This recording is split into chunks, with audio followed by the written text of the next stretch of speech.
আজকে সবার সহযোগিতা সভাপতি বাংলাদেশ জাতীয় যুব সংগঠনের কর্ণধার সহযোগিতা হারুনুর রশিদ, আজকের প্রধান অতিথি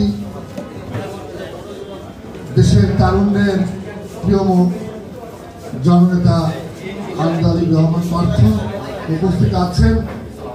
বাংলাদেশের ফ্যাসিবাদ বিরোধী আন্দোলনে রাজপথে সেই সাহসী জীবনে তারা উপস্থিত নেতৃবৃন্দ,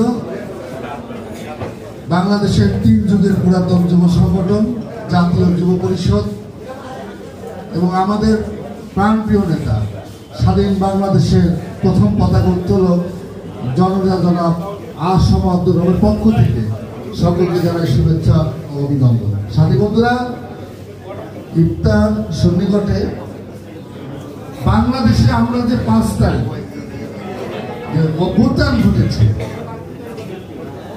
যে চেতনা, যে প্রেরণা নিয়ে আজকে কিন্তু তা আমরা দেখছি বাংলাদেশের বিভিন্ন রাজনৈতিক দল বিভিন্নভাবে কথা বলছে। আমরা কোনো একটি জাতীয় ইস্যুতে জাতীয় ঐক্যমতে পৌঁছাতে পারিনি।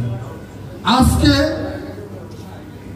বাংলাদেশে নতুন যে রাজনৈতিক দল হয়েছে, যারা অভ্যুত্থানের নেতৃত্ব দিয়েছেন, তাদের বক্তব্য এবং বাংলাদেশের সেনাবাহিনী, বাংলাদেশের অন্যান্য বাহিনীদের সাথে আজকে যে সাংঘর্ষিক বক্তব্য হচ্ছে, তাদের সাথে আজকে যে বিষয়গুলো নিয়ে আজকে যে আলোচনা হচ্ছে, আন্দোলন হচ্ছে, এটা এই জাতির কাছে অপ্রত্যাশিত।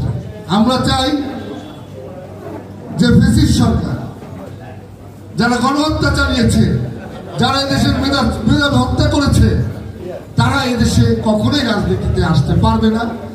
এটা যদি আইন না করাও হয়, তাহলেও আওয়ামী লীগকে যেখানে পাওয়া যায় সেখানেই কিন্তু মানুষ আক্রমণ করছে, দেশের সাধারণ মানুষ।